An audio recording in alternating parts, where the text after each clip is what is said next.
नमस्कार। दोपहर समाचार में आपका स्वागत है।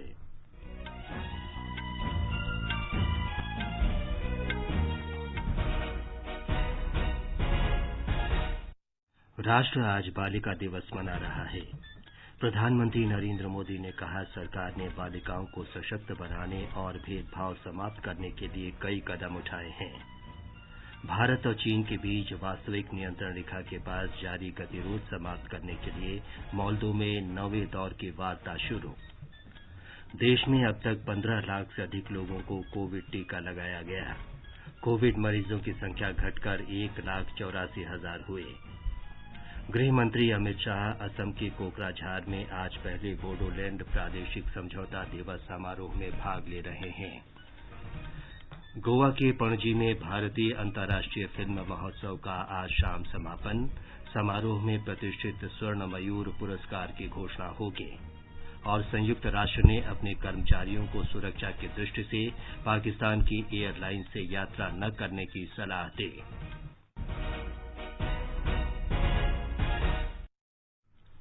दोपहर समाचार में पुष्पलता शर्मा के साथ मैं विमलेंदु पांडे। कोविड महामारी से देश एक साथ लड़ रहा है। आप भी हमारे साथ सुरक्षा और बचाव के 3 आसान उपायों का संकल्प लें। मास्क पहनें, 2 गज दूरी है जरूरी, सुरक्षित दूरी बनाए रखें और हाथ और मुंह साफ रखें। अब समाचार विस्तार से। देश भर में आज राष्ट्रीय बालिका दिवस मनाया जा रहा है। ये दिवस बालिकाओं को समान अवसर सुनिश्चित करने पर जोर देने के लिए मनाया जाता है। कोई चेहरा है कोमल कली का, रूप कोई सलोनी परी का, इनसे सीखा सबक जिंदगी का। बेटियां तो है लम्हा खुशी का, बेटियां तो है लम्हा खुशी का। इस अवसर पर अनेक कार्यक्रमों का आयोजन किया जा रहा है, जिसमें बेटियों के स्वास्थ्य और सुरक्षा के लिए समाज को जागरूक किया जाता है।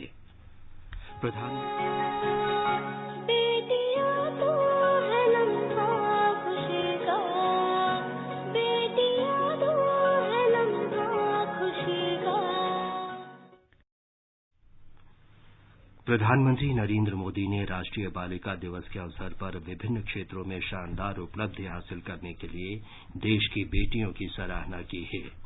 एक ट्वीट संदेश में उन्होंने कहा कि केंद्र सरकार ने लड़कियों के सशक्तिकरण, उनकी शिक्षा और बेहतर स्वास्थ्य सेवा तथा भेदभाव समाप्त करने की दिशा में बहुत से कदम उठाए हैं।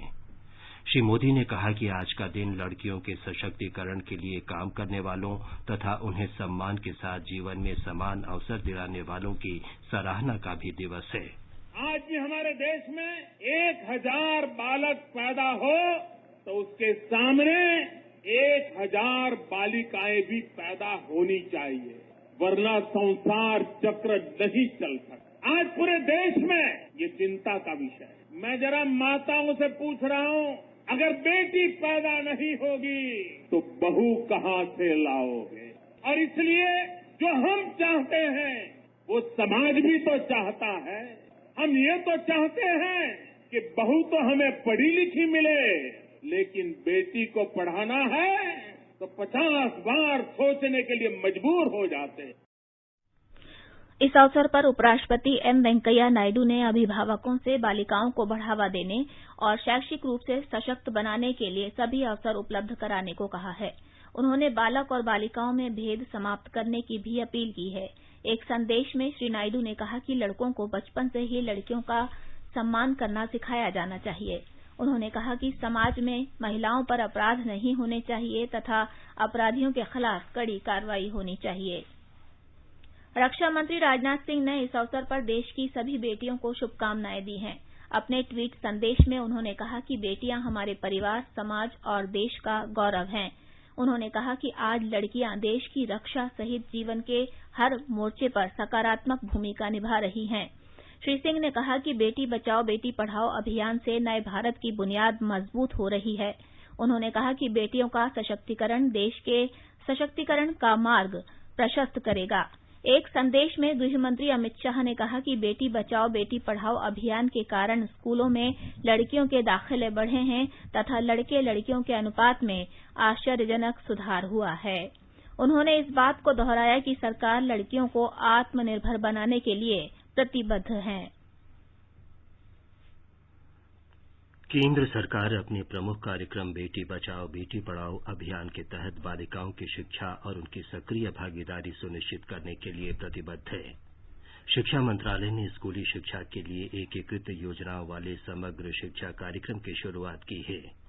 इसके तहत बालिकाओं की शिक्षा के लिए सरकार की ओर से कई तरह के प्रयास किए गए हैं। इसके अलावा देश के पिछड़े क्षेत्रों में कस्तूरबा गांधी बालिका विद्यालयों को बनाने को भी मंजूरी दी गई है। इसका उद्देश्य वंचित वर्गों की बालिकाओं को गुणवत्ता युक्त शिक्षा उपलब्ध कराना और स्कूलों में अधिक से अधिक संख्या में बालिकाओं के दाखिले को प्रोत्साहित करना है। केंद्र सरकार ने माध्यमिक शिक्षा के साथ व्यावसायिक कौशल को भी जोड़ने की व्यवस्था की है, जिससे बालिकाएं अपनी पसंद के विषय चुन सकें। हमारी संवाददाता ने बताया है कि प्रधानमंत्री नरेंद्र मोदी के नेतृत्व में सरकार ने जनवरी 2015 में बालिकाओं का अनुपात कम होने की समस्या से निपटने के लिए बेटी बचाओ बेटी पढ़ाओ कार्यक्रम शुरू किया था। बेटी बचाओ बेटी पढ़ाओ कार्यक्रम की वजह से जन्म के दौरान लिंग अनुपात की स्थिति काफी बेहतर हुई है और यह 2014-15 के 918 की तुलना में 16 अंक सुधरकर 919-20 में 934 पर पहुंच गई। बेटी बचाओ बेटी पढ़ाओ अभियान के दायरे में आने वाले 640 जिलों में से 422 जिलों में अनुपात में सुधार देखा गया। उत्तर प्रदेश के मऊ, हरियाणा के करनाल, महेंद्रगढ़ और रेवाड़ी और पंजाब के पटियाला जिलों में जहां अनुपात काफी कम था, वहाँ स्थिति काफी बेहतर हो गई। माध्यमिक स्कूलों में दाखिले के मामले में 2014-15 में बालकों की तुलना में बालिकाओं का अनुपात जहाँ 77.45% था, वहीं यह 2018-19 में सुधरकर 81.32% हो गया। 2014-15 की तुलना में 2018-19 में स्कूलों में बालिकाओं के लिए अलग से शौचालय की व्यवस्था में भी सुधार हुआ और यह 92.1% से सुधरकर 95.5% हो गया। आकाशवाणी समाचार के लिए दिल्ली से मैं सुपर्णा सैकिया। मध्य प्रदेश में भी राष्ट्रीय बालिका दिवस और सप्ताह पर कार्यक्रमों का आयोजन किया जा रहा है। हमारी संवाददाता ने बताया है कि बहुत साधारण परिवार से आई राज्य की निशानेबाज खिलाड़ी मनीषा कीर ने अपनी दृढ़ इच्छा और लगन के कारण नई ऊंचाइयां प्राप्त की हैं। मछलियां पकड़ने से लेकर भोपाल के बाजारों में बेचने तक के काम में अपने पिता की मदद करने वाली होनहार बेटी मनीषा कीर ने शूटिंग में अचूक निशाना लगाकर देश का नाम रोशन किया है। हालांकि वह शूटिंग में रुचि रखती थी, लेकिन पारिवारिक स्थिति ऐसी नहीं थी कि उन्हें प्रशिक्षण और उपकरण उपलब्ध हो सके। मनीषा आज प्रधानमंत्री नरेंद्र मोदी को धन्यवाद करती हैं कि उन्हें और उन्हीं की तरह अन्य बेटियों को खेलो इंडिया स्कीम के जरिए आवश्यक सुविधाएं उपलब्ध कराई गई हैं। हमारे खेलो इंडिया में आने के बाद 8 साल तक सपोर्ट करते हैं। आपको पॉकेट मनी देते हैं 10,000 रुपए महीने, हमें मेडल भी मिलता है, उसके बाद मेडल का पैसा भी मिलता है। तो मतलब ये अपॉर्चुनिटी बहुत अच्छी है कि हमारे लिए खेलो इंडिया यूथ गेम्स रखा गया है। मनीषा की कहानी युवा बेटियों के लिए प्रेरणा से कम नहीं है। पूजा विवर्धन, आकाशवाणी समाचार, भोपाल। महाराष्ट्र के बीड जिले में प्रसव पूर्व लिंग पहचान प्रतिबंध अधिनियम पीसी एंड PNDT एक्ट को सख्ती से लागू करने, बेटी बचाओ बेटी पढ़ाओ अभियान तथा ऐसे ही अन्य सामाजिक अभियान चलाने का ही परिणाम है कि राज्य ही नहीं बल्कि पूरे देश में बालकों की तुलना में बालिकाओं की जन्म दर में सुधार हुआ है। एक रिपोर्ट।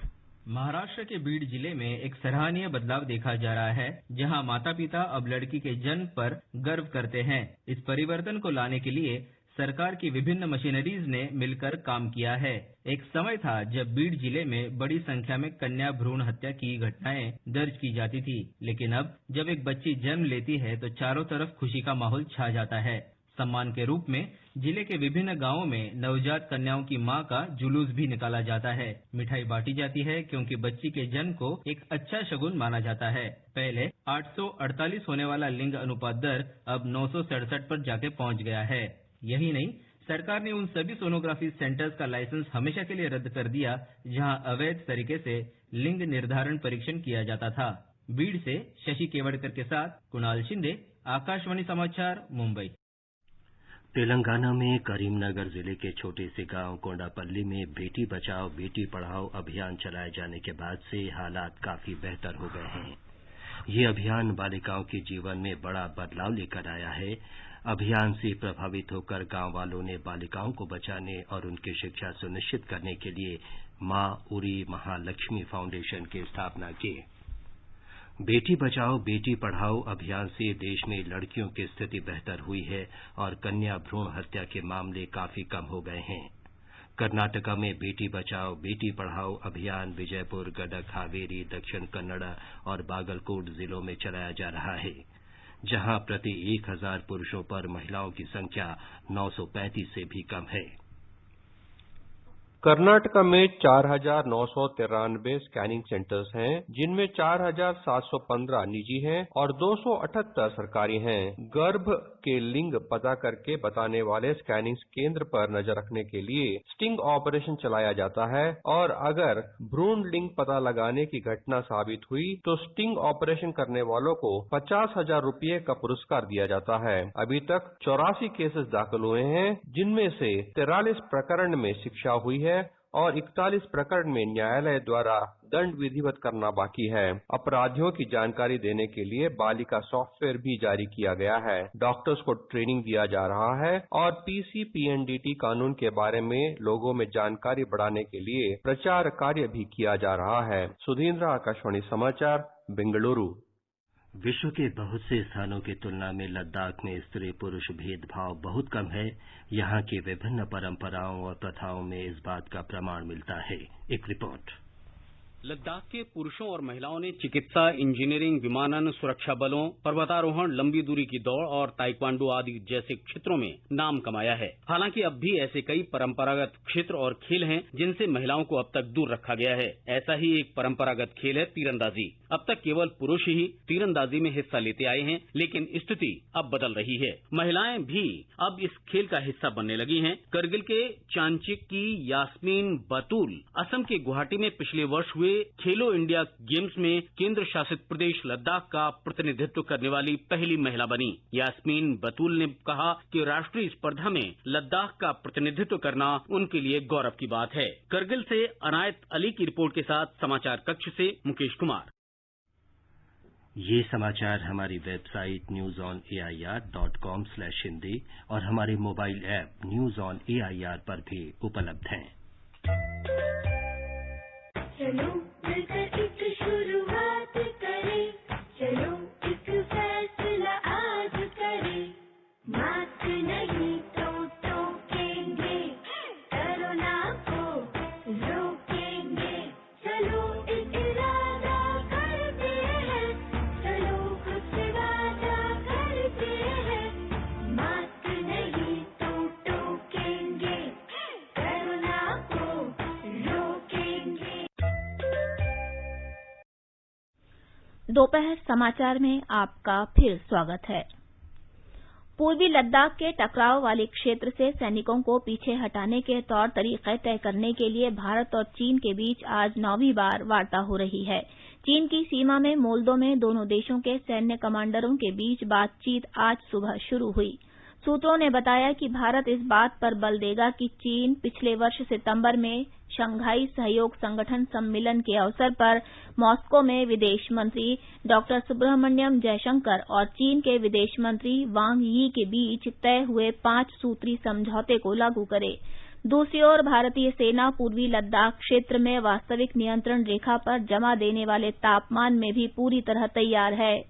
थल सेना प्रमुख जनरल एमएम नरवणे और प्रमुख रक्षा अध्यक्ष विपिन रावत जैसे वरिष्ठ सैन्य अधिकारियों के नियमित दौरों से सशस्त्र बलों का मनोबल ऊंचा है। लद्दाख के जिला अधिकारियों ने इस महीने के शुरू में विश्व प्रसिद्ध पर्यटक स्थल पेंगोंग झील को पर्यटकों के लिए खोल दिया है। भारत और बांग्लादेश के बीच ऊर्जा क्षेत्र में सहयोग के लिए संयुक्त संचालन समिति की बैठक कल ढाका में आयोजित हुई। समिति ने संयुक्त कार्य समूह और उसकी पिछली बैठक में लिए गए निर्णयों पर अमल का जायजा लिया। बैठक में रामपाल स्थित 1320 मेगावाट क्षमता वाली मैत्री सुपर ताप बिजली परियोजना पर भी चर्चा हुई। दोनों देशों ने बिजली, व्यापार और ऊर्जा क्षेत्र में सहयोग बढ़ाने पर भी विस्तृत चर्चा की। भारत और बांग्लादेश के बीच बिजली क्षेत्र में आपसी सहयोग बढ़ाने के लिए संयुक्त कार्य समूह और संयुक्त संचालन समिति की व्यवस्था है। समिति की बैठकें पिछले वर्ष मार्च में राजस्थान के उदयपुर में हुई थी। आगे बढ़ने से पहले मुख्य समाचारों पर एक नजर। राष्ट्र आज बालिका दिवस मना रहा है। प्रधानमंत्री नरेंद्र मोदी ने कहा, सरकार ने बालिकाओं को सशक्त बनाने और भेदभाव समाप्त करने के लिए कई कदम उठाए हैं। भारत और चीन के बीच वास्तविक नियंत्रण रेखा के पास जारी गतिरोध समाप्त करने के लिए मोल्दो में नवे दौर की सैन्य वार्ता शुरू।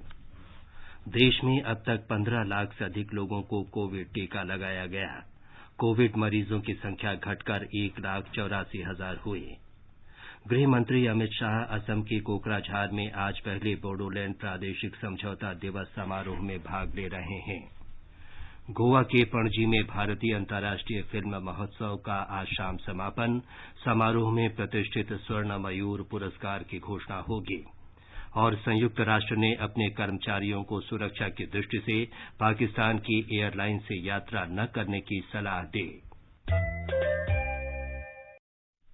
केंद्रीय गृह मंत्री अमित शाह ने कहा है कि प्रधानमंत्री नरेंद्र मोदी के प्रयासों से बोडोलैंड प्रादेशिक क्षेत्र बीटीआर में विकास और शांति के नए युग की शुरुआत हुई है। असम के कोकराझार में पहले बोडोलैंड प्रादेशिक क्षेत्र समझौता दिवस के उद्घाटन समारोह को संबोधित करते हुए गृहमंत्री ने कहा कि एक समय था जब ये क्षेत्र आतंकवाद और खून खराबे के लिए जाना जाता था, लेकिन ये क्षेत्र अब राज्य का सबसे विकसित क्षेत्र बन चुका है। बोडो शांति समझौते ने प्रधानमंत्री जी ने एक निर्देश दिया कि पूरे उत्तर पूर्व में जहां जहां अशांति है, इंसर्जेंसी है, सभी लोगों के वार्ता करिए और उनके साथ शांति का रास्ता प्रशस्त करिए। आपका चुनाव भी समाप्त हो गया है और शांति के एक नए युग की शुरुआत हुई।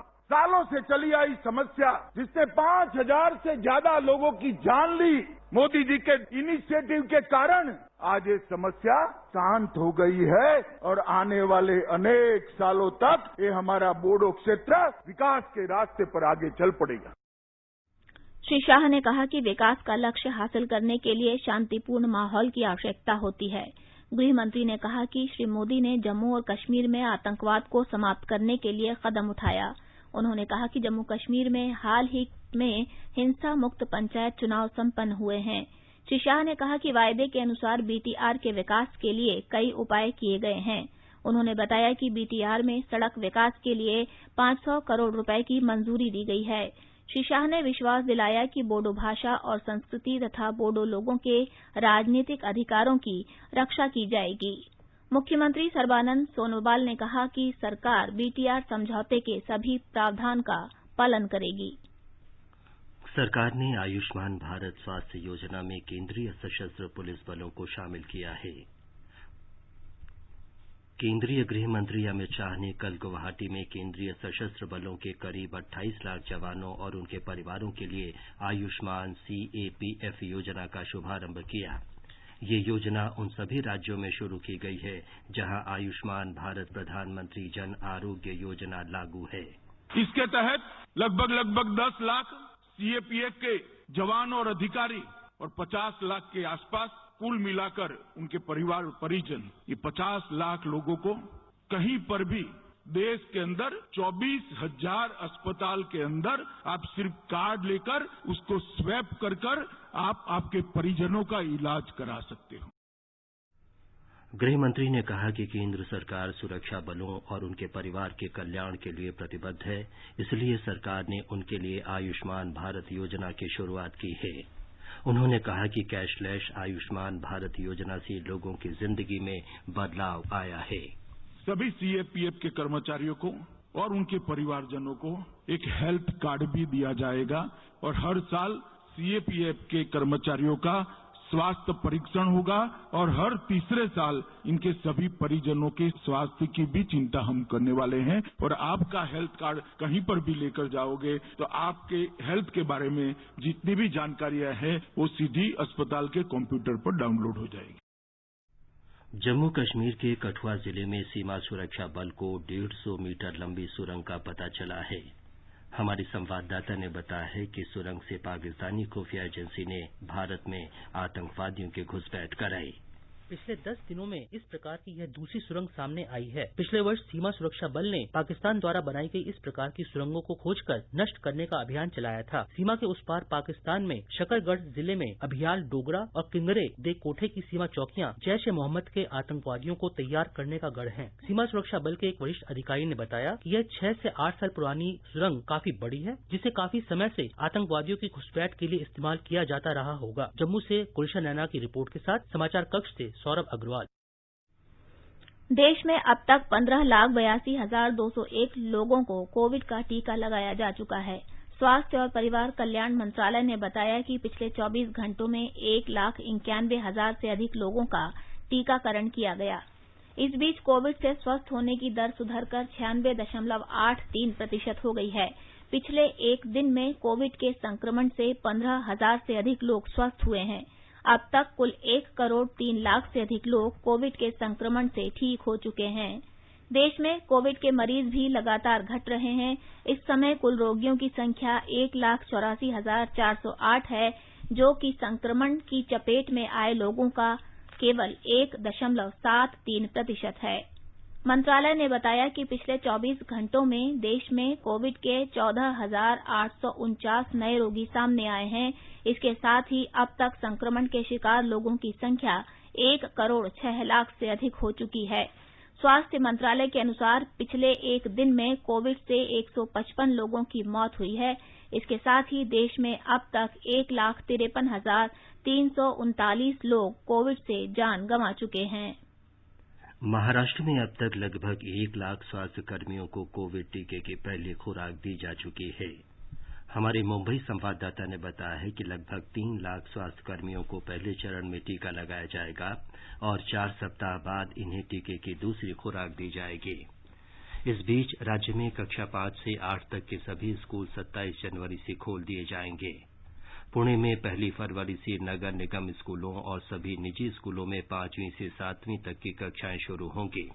हालांकि बृहन मुंबई नगर निगम ने कहा है कि अगले आदेश तक नगर निगम क्षेत्र के सभी स्कूल बंद रहेंगे। तेलंगाना में कल से निजी क्षेत्र के स्वास्थ्य कार्यकर्ताओं को कोविड का टीका लगाया जाएगा। अब तक राज्य के सरकारी क्षेत्र के लगभग 1,20,000 से अधिक स्वास्थ्य कार्यकर्ताओं और सफाई कर्मियों और चिकित्सा से जुड़े लोगों को टीका लगाया जा चुका है। राज्य के जन स्वास्थ्य विभाग के निदेशक डॉक्टर श्रीनिवास राव ने बताया कि टीकाकरण के बाद किसी को भी स्वास्थ्य संबंधी कोई विशेष समस्या नहीं आई। मिजोरम में पिछले 24 घंटों में 322 स्वास्थ्य कर्मियों को कोविड टीका लगाया गया। अब तक वहां 3,979 स्वास्थ्य कर्मियों को टीका लगाया जा चुका है। इनमें से किसी को टीके के कारण कोई समस्या नहीं हुई है। राज्य को कोविड टीके की 35,000 खुराकें प्राप्त हो चुकी हैं।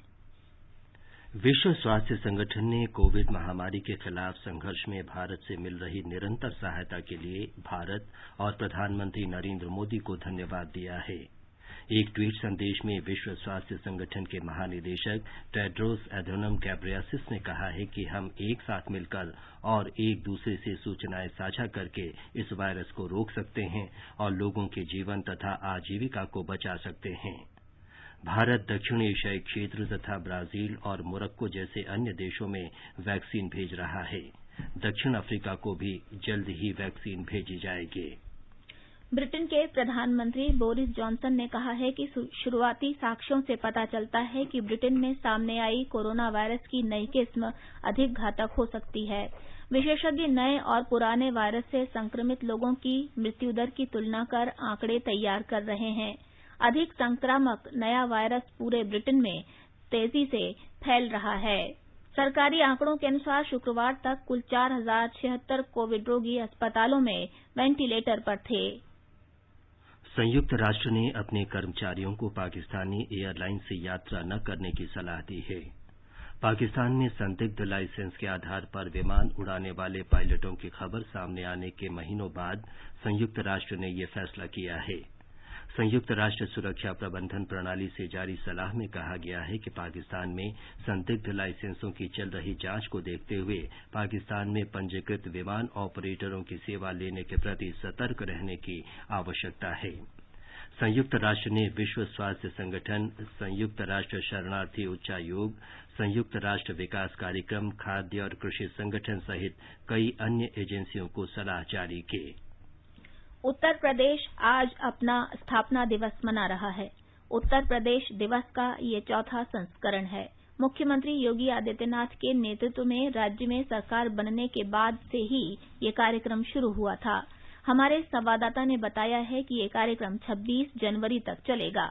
प्रधानमंत्री नरेंद्र मोदी, केंद्रीय गृह मंत्री अमित शाह, भाजपा अध्यक्ष जेपी नड्डा, केंद्रीय सूचना और प्रसारण मंत्री प्रकाश जावड़ेकर, लखनऊ के स्थानीय सांसद और रक्षा मंत्री राजनाथ सिंह सहित अन्य लोगों ने इस अवसर पर प्रदेशवासियों को शुभकामनाएं दी हैं। स्थापना दिवस समारोह कार्यक्रम प्रदेश के सभी 75 जनपदों में आयोजित किए जा रहे हैं, जहां विभिन्न सेमिनार और कार्यक्रमों का आयोजन हुआ। मुख्यमंत्री ने इस अवसर पर एमएसएमई विभाग की उद्यम सारथी नामक एक ऐप का भी अनावरण किया। यह ऐप युवाओं को रोजगार दिलाने के क्षेत्र में एक मास्टर की के रूप में कार्य करेगा, जहां एक क्लिक पर उन्हें रोजगार से संबंधित सारी जानकारियां प्राप्त हो जाएंगी। उन्होंने इस अवसर पर खेल, कृषि, डेयरी, उद्योग और संस्कृति सहित अन्य विभाग के विजेताओं को पुरस्कार वितरित किए। मुख्यमंत्री ने ओडीओपी योजना के तहत लाभार्थियों को टूल किट भी वितरित किए। एमएस यादव, आकाशवाणी समाचार, लखनऊ।